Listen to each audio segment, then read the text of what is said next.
So years ago, you may have known the name of this man. In Christianity, he was incredibly popular. His name was Mark Driscoll. He pastored one of the largest churches in the country, 14,000 weekly church attenders. He had 15 campuses in 5 different states, so this enormous multi-site church. Unfortunately, some problems began to emerge about the way he was treating people in his church, specifically his staff. He was very abusive, very controlling. He didn't mind using harsh language with his staff members. If you crossed him, he fired you if he didn't verbally abuse you. And so all of these stories started percolating out, and eventually he was forced to resign from the organization he helped start and forced to resign from his church for all of this emotional abuse. Really sad story, super talented. On his resignation, in his resignation, he said this: "My character was not caught up with my gifting." Do you hear what he's saying there? It wasn't an issue of talent or ability that cost him his job. It was his character. Something was wrong inside of him that allowed him to treat other human beings as lesser. That's character. It's interesting in a world as obsessed with success as ours is, that we don't hear a lot about character. But the truth is, there are people whose lives are in ruins today, not because they weren't talented, not because they weren't gifted, but because something was wrong inside of their character. And because of that deficiency in their character, their lives fell apart. Character is who you really are. As many of you have heard, it's how you act when nobody's watching. That's character. You're not born with character. You develop it in every single decision you make every day. When your boss isn't around and you're working remote, your character is revealed. All right? That's the world we live in right now. Our character is revealed in every decision that we make. It's revealed in how we treat people that are in lower work positions than we are. Your character is revealed there. Our character is always revealed every single day, and it's developed by the decisions that we make. And it's affecting everything about your life. And so I thought this was so important, and I don't think I've ever done a series on it. I'm like, I saw this article and was like, I should do a series on character. And so that's what we're starting today, a brand new series on character. We're going to talk about essential qualities in your character that if you develop these, they will make your life better. And we're going to start with one that is really fun to talk about. One of my favorite subjects to talk about is humility. So it is an essential character quality. Now, do you think, and just, you don't have to answer out loud, but do you think as a nation we are becoming more humble or less humble, right? I mean, it's laughable. There's not a lot of humility in American society right now. Matter of fact, when I started researching this one and prepping for this message, I was reading on Psychology Today, and there was a survey that was done, and what they were saying when the results, part of the indication of the results is that American society is becoming more narcissistic and self-centered. Do you know what a narcissist is? They are all about themselves all the time. It's always about them. It's always about them. Do you have people in your life like that? It is always, always about them. You're always wrong. They're always right. It's always about them. Every story goes back to them. This is what they're saying is happening in American society, is that we are becoming more and more self-focused, more and more of a selfie society, more self-centered, to our own destruction. So when I started researching, I thought, boy, I read that right away, and I'm like, this can be hard to find anything about humility in my research. I was surprised by what I discovered, because people are seeing the devastating consequences to our nation because of self-centeredness. There's kind of like all of this pushback, and the interesting thing was the place where I found so much about humility was in the business literature. Isn't that interesting? Businesses are learning that if you want to create a great business, a work environment, you better be talking about humility. So Entrepreneur Magazine, you ever heard of this? Not a Christian magazine, right? So I did a little research on humility. Here's the first thing that pops up. Entrepreneur Magazine, 9 reasons why humility is the key ingredient to exceptional leadership. So here's this business magazine focused on business results, saying if you want to lead a business, you better be focused on the character quality of humility, because you can't be a great leader without it. I was like, whoa, interesting. Years ago, one of the most surprising things I ever read was this book. If you read it all, and especially if you're interested in anything in the business world, Jim Collins is going to be a name you know. He's a best-selling book, as you can see. It's a number 1 best-selling book. It was so interesting, and I read it. It was so good. And what he was talking about in the book was what makes some companies good, but what makes some companies great, and exceedingly great. So they're not great. You know, sometimes you read about a flash-in-the-pan company. They're like great for a couple of years, and then they're gone. He wanted to know what made companies great over time. And so that's what the book is about. It was incredible to read, and I almost fell off my chair when I got to the book about the part of the book where it talked about leadership. Because here's this guy, he's not a Christian, he's a secular business author, just an intense researcher, looking at the data. And we looked at the greatest companies in the history of our country.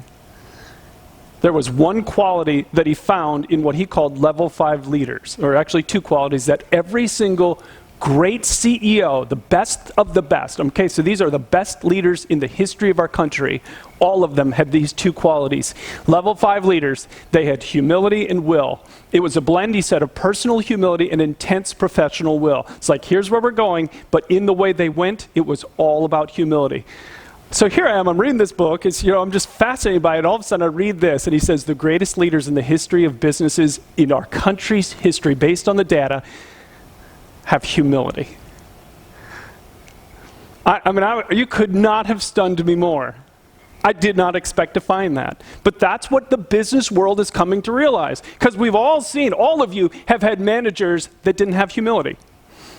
You've all had leaders that didn't have humility in your life. Was that a pleasant experience for you to work for people like that?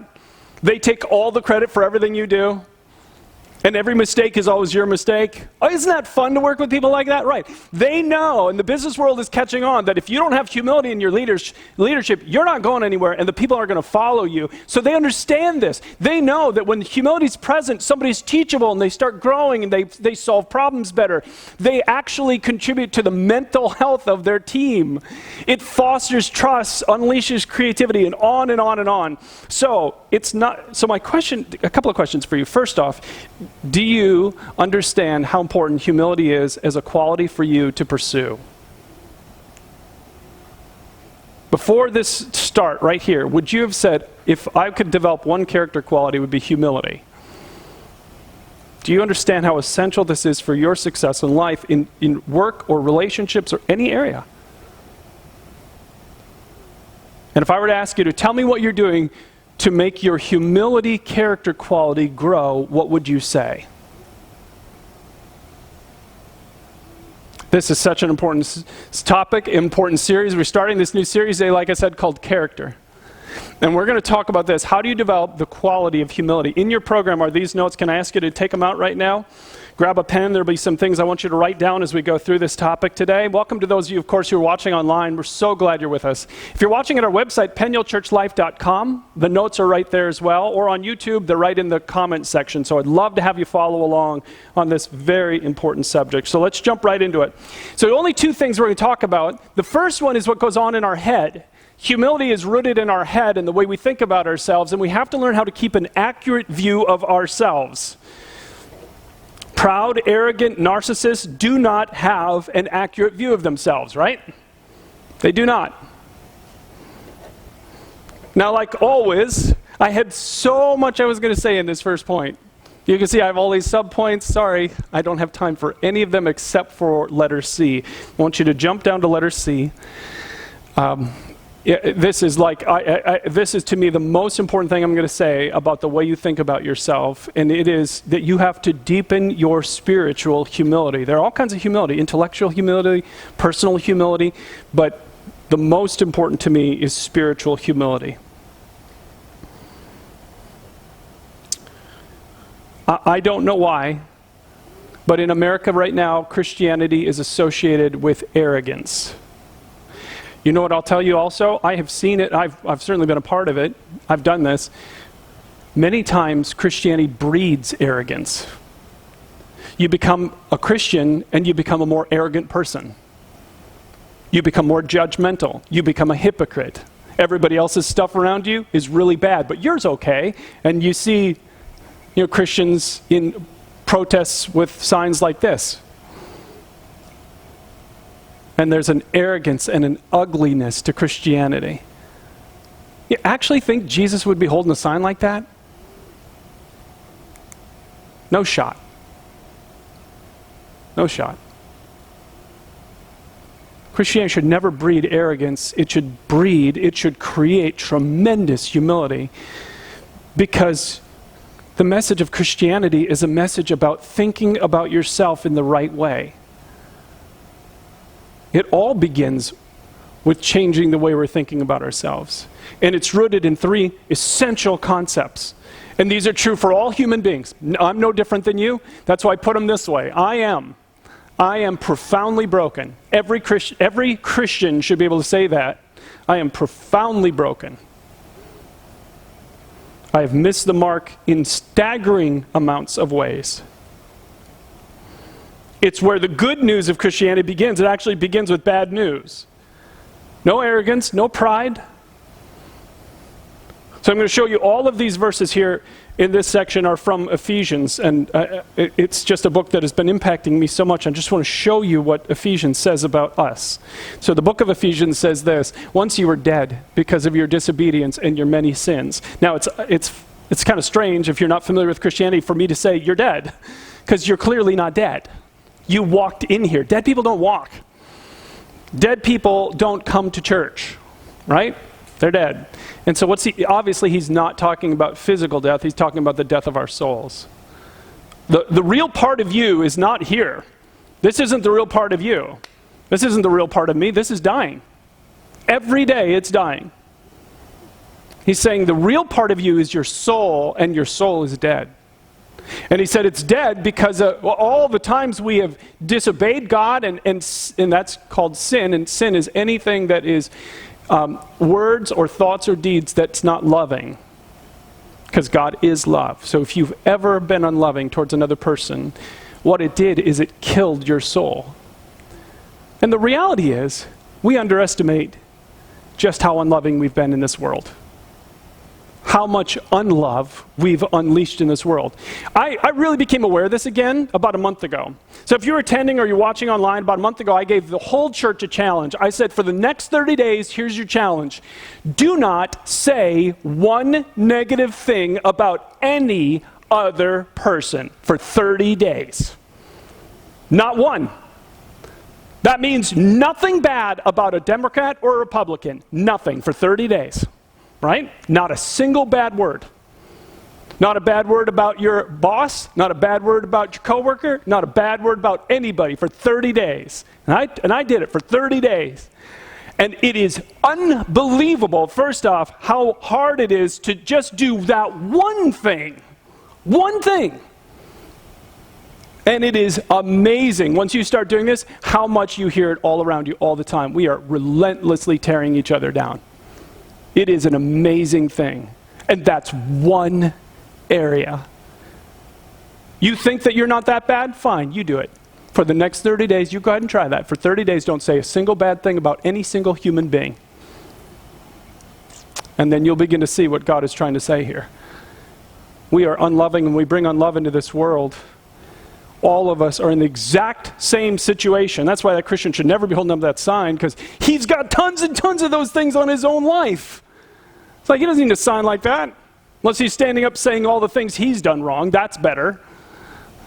We are all profoundly broken. I have no reason for arrogance. I'm not better than any human being anywhere. Profoundly broken. But unbelievably, unconditionally loved. Unconditionally loved. There's a verse that in Ephesians, when I keep reading this book over and over again, I get to, and it just moves me every time I read it.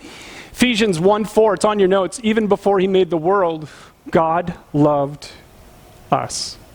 Matter of fact, would you put your name next to the word us on your notes? Even before he made the world, God loved, and put your first name right there. So, before creation, because God is outside of time, that doesn't make sense to us. I have a new grandson, and I love him like crazy, because now I get to see him. And my love for him grows because God doesn't need to see us in existence to love us. Before time, before he made the world, it says, he thought about you, he saw you, and all that was in his heart toward you was overwhelming love. Do you know that? I'll never forget, I was reading a book years and years ago about grace. Grace is the idea that we are given things we don't deserve, and one of the things we don't deserve is his unconditional love. And I read this quote that changed my whole Christianity from this day forward. I never went back before this. There's nothing you can ever do that will ever cause God to love you more, and there's nothing you can ever do that will ever cause God to love you less. Do you know that? Before he made the world, he loved you with a perfect and unconditional love. You have never done anything that caused God's love for you to diminish, ever. You've done things that have caused people's love for you to diminish, right? You've all done that. You've all had conditional love in your relationships, but you have never damaged the perfect love that God has for you, ever. Now, once you get the truth of that inside of you, and you start to really realize that that is true, that before he made the world, like before he made the world, what did you do to earn his love? Nothing. You weren't even here yet. He loved you unconditionally before you did a single thing. Your works don't generate his love. Your works don't take his love. You cannot damage the perfect love that God has for you. He just loves you. So we're all in the same spot, profoundly broken and unloving and perfectly loved unconditionally by this amazing God. And then the book of Ephesians goes just crazy, and it says, oh, and by the way, now, because of Jesus, you are undeservedly honored. You know, sometimes we honor people who really deserve it. You know, when the people walk on the moon, they came back, we threw parades and we put up statues. They deserved it because they risked their lives to go into outer space. That's pretty amazing. We've been honored way beyond that by this incredible God, and we don't even deserve it. And if you read the book of Ephesians, especially chapter 1 and 2, you will just be, you will see again and again what he has done for us. So this is just some of what he says in those first 2 chapters at the moment of faith. So for me, I was 14 years old. I put my faith in Jesus. I heard and understood the good news, profoundly broken, loved by him, loved so much that his son Jesus came and died for me. And the moment I put my faith in him, I was completely forgiven. I was made holy in his sight. Those are his words. Now, obviously, that was what was done to my soul, not my behavior. There's still lots of stuff in here to work on. But inside, in my soul, the real part of who I am that's eternal, what happens at the moment you believe is your soul is brought from death to life, and it's forgiven completely. Do you know he says he looks at you as someone without fault? Do you look at yourself as someone without fault? No, you better not, by the way. That's bad. But he does, because he sees the real you. The part of you that is eternal, that has been completely forgiven because of his son. He identifies you as his own. I love that sentence. You know, I adopted a daughter once in my life. And the day came when we had to go to the courthouse and sign the paperwork and identify Lisa as ours. This is now my daughter. That's what he's saying in the Bible. He identified you as his own, and he put his Holy Spirit inside of you as the identifying mark that you are his. You belong to him. He's like, oh, this is amazing. And then he adopted you into his family, and he united you with Jesus 5 times in the first 2 chapters. It says he took you and he put you together with his son Jesus. So now when he sees you, he sees Jesus. This is what he says. Now, what does that mean? I don't fully know yet. I may not fully know till I get to heaven, but I know he says it 5 times in 2 chapters. That must mean it's important.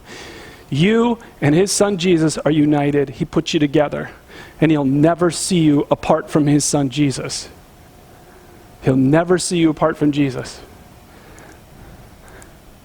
And then this incredible verse just blows me away. You know what happened to Jesus after he died and rose again? He ascended into heaven, and the Father put him on his right hand. So there's the Father on the throne, and Jesus is seated in the place of honor on the right of the Father. So when the Father looks to the right, he sees Jesus. Do you know what it says happens to you when you believe in Jesus? You are united with Jesus, and you are raised up spiritually, and you are seated with Jesus in the heavenly realms. Where's Jesus seated? In the place of honor next to his Father. Where are you seated spiritually? Now, how much of this did you deserve? How much of this did I deserve that night I prayed in that church basement? None of it. Not a single thing. Didn't earn it, didn't deserve it, certainly didn't deserve it. undeservedly honored. That's why for me, there's an image that scrolls on my laptop. I have all these images that scroll through on my laptop. And one of the images that is so important to my spiritual health is this picture right here. And it's always on my laptop. It's a turtle on a fence post. And I remind myself, this is all I am. This is all I am spiritually. I was sitting at the bottom of the pole. I'm like, Jesus, help me. Jesus came down, picked me up, put me right there. I did none of it. Turtles don't climb poles. They don't climb poles. And everything cool that's happened in my life has been because God just picked me up and put me there. Profoundly broken, unconditionally loved, and undeservedly honored. So this is where you begin, right here in your mind. You start here and you start thinking about yourself the right way. And once you get yourself thinking about yourself the right way, in this incredible position of grace in the eyes of God, now you can start acting with humility. And acting with humility is defined by this. You start serving like Jesus. That's what humility does.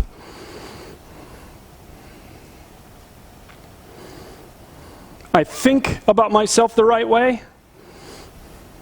Just this incredible recipient of God's amazing grace, and then I act in the way he wants me to. And here's what's so disappointing to me, okay? So, and I've been a part of this, so I don't mean to sound like I'm standing apart from it, looking down on it. No, I've certainly been a part of this. The church in America, though, right now is an absolute mess. It's a mess. I mean, it's always been messy, but I don't know if it's ever been more of a mess than it is right now. You have people fighting and ending their friendships because of their beliefs about COVID and vaccinations. You have Christians fighting and ending their connection with each other because of who they voted for last November.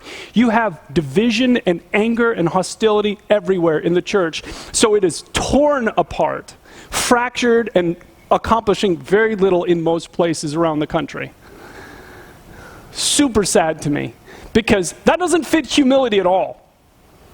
And we know what humility is because we look at the life of Jesus, and he's our example. And there is an amazing story right before Jesus went to the cross to die for us. He had his disciples together in the upper room, and it was the time when they were going to celebrate the Jewish Passover. Jesus knew that his death was coming, that Judas was about to betray him. It says in the verse that all authority, the Father had already said to Jesus, all authority is yours. So now he can do anything he wants. I mean, all authority is his. And what does he do? Being all-powerful, he takes off his robe, and he wraps a towel around his waist. And he gets a basin and he fills it with water, and he gets down on his hands and knees with his disciples, and he begins to one by one wash their dirty, disgusting feet. Remember, these people didn't have closed-toed shoes. They had sandals, and they walked on roads that were full of animals walking on them before. And animals don't just pull off to the side to use the bathroom. They just use the bathroom. So your feet are disgusting when you come inside a house. As a matter of fact, it was courtesy for you to have your feet washed when you walked in. But did you know that even Jewish servants couldn't be made to, what I read is Jewish servants could not be forced to wash your feet. It was too disgusting a task. Only foreign slaves were allowed to be forced to do this task for you. That's what I read. So it's like the lowliest of all tasks that you could do. And Jesus, the night before he's about to give his life for them, gets on his knees and he washes their feet. Matter of fact, it's so disgusting of a task that you know what happens when he gets to Peter? Peter's like, you're not washing my feet. And Jesus said, unless you let me wash your feet, you have no part in me. And so he washes all of their feet, and he's down, and he puts his robe back on. He sits down, and he says, do you understand what I've done for you? Do you understand? So you call me two things. You call me teacher, and you call me Lord, which means ruler.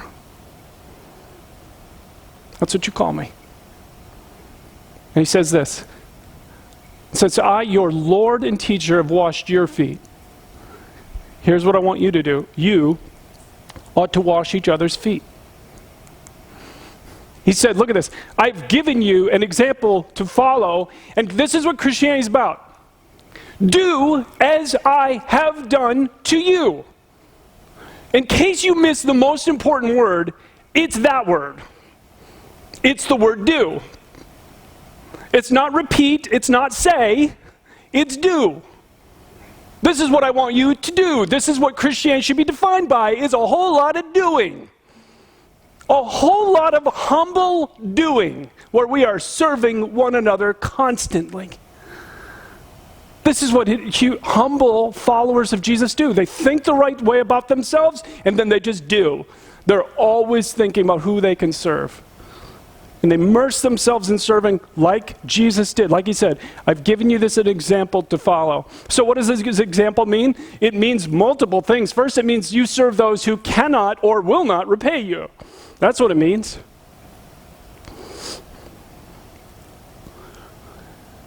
Jesus gave his life for us. We could never repay him. In Romans 12, it goes on to say, don't be proud, but be willing to associate with people of low position. Do not be conceited. Why? Because you're supposed to be humble like Jesus. Jesus wasn't proud. He wasn't arrogant. He associated with anyone who wanted to come to him. Anyone. Prostitutes, criminals, they all felt welcome around Jesus. They just don't feel all that welcome around Christians. Because we're better than. He says, no, that's not who you are. You serve those who can't or won't repay you. So obviously, one of the natural thoughts about this is obviously we serve the poor, people who can never repay us, right? And we just serve and serve and serve, and we think about how we can do for the poor. But more than that, he also says, I want you to learn how to even love and serve your enemies, people who will not repay you. In American Christianity, what I would think he would say is, you serve those who voted differently than you and who believe differently about the COVID or about the vaccine than you do. You serve them. What do we tend to do in American Christianity right now? Oh, we judge them. I literally have friends who no longer talk to each other because of those issues. And they call themselves followers of Jesus. You are not a follower of Jesus. Because the outcome of your difference should have been you serving them, not you judging them. What did he say? Do as I have done for you. This is the outcome that should be present. We serve those who cannot or will not repay us. But more than that, we serve anywhere where we're needed. We serve where we're needed.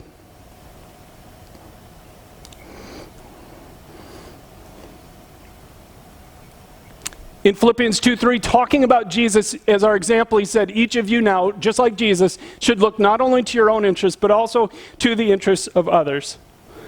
So one of the couple of mistakes I've made about this over the years, a couple of mistakes I've made.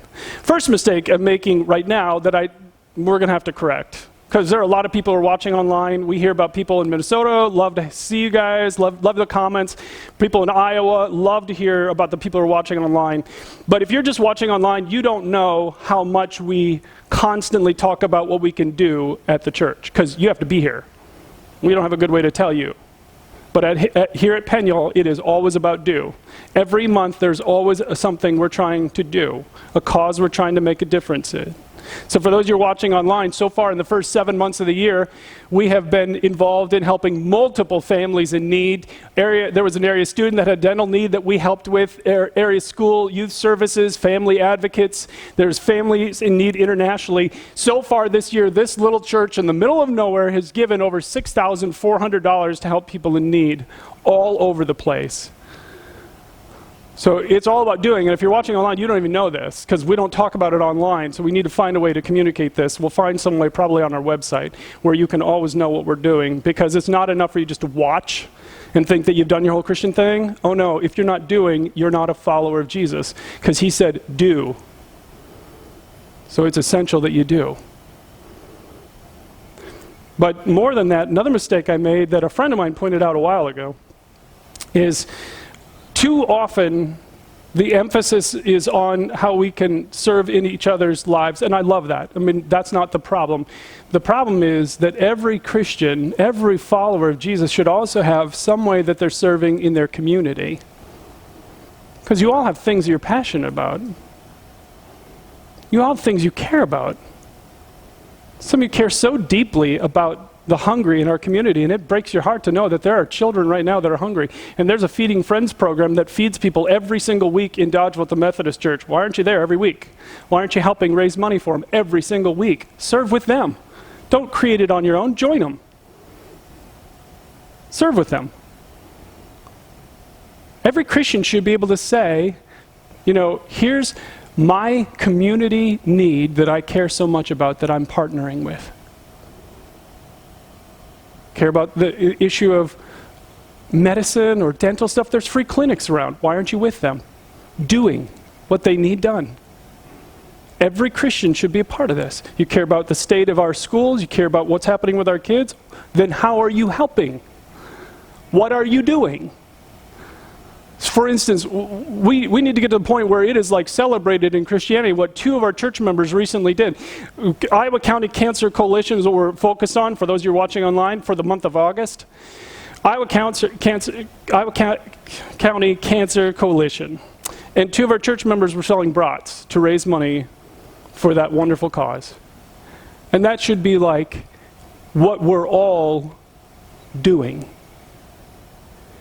Because it's not just enough to say, I really care about these people who are suffering from cancer. What will you do? It's all about doing. And here's why this is so important. I just want to show you what's possible. Because the third thing I would think that should define a humble person who's growing in the character quality of humility is that they serve more. They just serve more. The church is the entity that Jesus Christ wants to use to transform the world. It will not happen without humility. Cannot happen. The more arrogant we become in our opinions about everything we're so right about in the world, the more divided we become. But the impact that's happening in the world is happening through churches that really get this unity, that really understand what we're talking about. So let me show you this verse first. Jesus, again, his purpose in coming, he didn't come to be served, he came to serve. So again, he's our example. It's all about Jesus. So recently, I read this headline. Would your church pay off your entire state's medical debt? How many think we can do that here at Penuel? Yeah, let's pay off everybody's medical debt in Wisconsin. And then here's what the other part of the byline said. This church did. Now that got my attention. I'm like, what?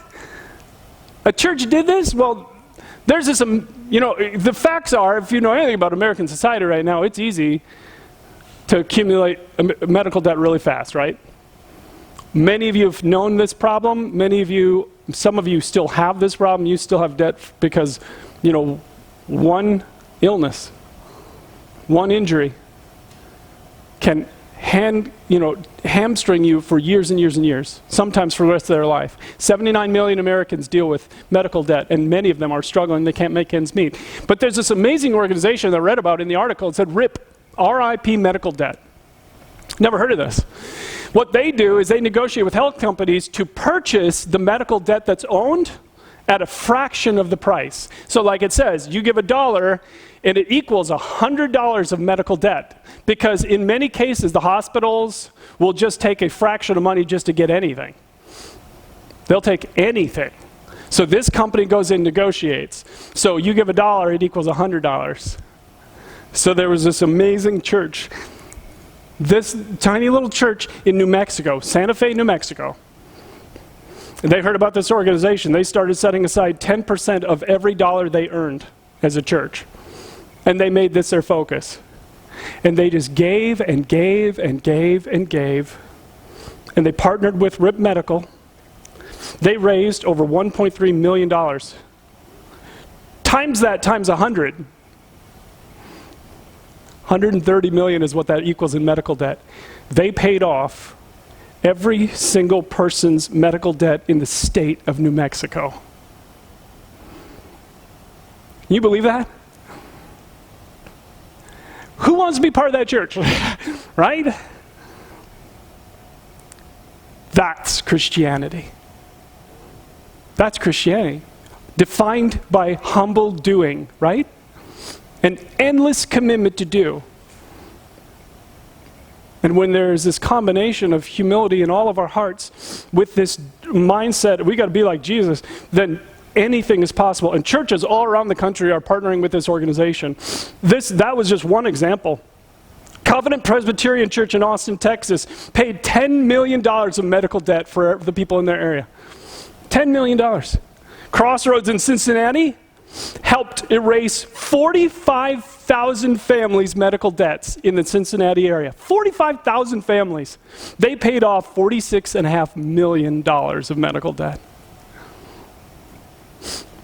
On and on and on I could go with you, telling you story after story of these churches that are like, hey, we got to do. We got to do. So here's my question for you. Are you serving more this year than you did last year? Or the year before that? If you follow Jesus and you are not serving, stop calling yourself a follower. Call yourself what you are. You're an occasional churchgoer. And if you become just an occasional churchgoer, he will let you, and you will never know and experience his awesome power, his incredible, indefinable love, because that's reserved for people who live like his son Jesus and follow. We serve. We serve. Humility is not about the words that you say, although it is certainly reflected in our words. It's about thinking the right way about ourselves, right? Profoundly broken, unconditionally loved, undeservedly honored. And then it's also about doing. Serving and serving and serving more. Some of you have no idea what God may want you to do. That's okay. Simple solution. Ask him. He is a personal God. Do you know how much he loves the question? Do you know how much he loves it if you would say to him, Father, I know that you want me to be more like your son, so show me what you want me to do. What should I do? And when you do, watch, because what he'll do is he'll put a need in front of you that gets you a little bit, and that's where he wants you to start. That's where he wants you to start. Let me have you all bow your heads as we finish today. Maybe you're listening to all this, and for the first time it's kind of clicked in your mind that doing is really important after you become a follower of Jesus, but it has no bearing at all on you becoming a part of God's family. Zero. He did it all for us. The reason he died was to pay our debt so that we could be completely forgiven. All the unloving things we've ever said about another human being. I mean, can you even imagine how many unloving things in our lifetimes we've said about other people? I mean, I can't even imagine how big that debt is. Jesus died on the cross to pay our debt. The perfect Son of God loved you so much that he gave his life for you so that our debt could be paid in full. And then he rose again. And if you will let him, he will forgive you and begin to and shower his love on you in these ways that we don't even deserve. So if you want this amazing gift with your head bowed, say something like this to him. Say, Jesus, I'm turning to you today. I've got a debt, and I need you to pay it. Please forgive me. Cancel my debt, God. I want to be a part of your family today going forward. Now, with your head still bowed too, for those of you who say that you follow Jesus, here's my challenge to you. A person who's a humble follower of Jesus is not afraid to say these words, and I want you to pray them in your heart. I want you to say, Jesus, what do you want me to do? And really mean that. I want you to personally say those words to him this morning. Father, what do you want me to do? Where do you want me to partner in this community or this world where the needs are so great? Show me what you want me to do, and I will respond to it. In Jesus' name, amen. Now, as we finish, I want to ask you all to grab this little connection card out of your program. Just take a moment and put your name down. But maybe you've made a decision today to either ask for his forgiveness or renew your commitment. Let us know about that. If you have something you want us to pray about, then just put it on here. If you're watching online and you made a decision today, there's a little I said yes button in the upper right-hand corner of your screen. Check that box. Let us know what you've done, and we'll send you some material in the mail. Thanks so much for coming. We hope to see you again next week.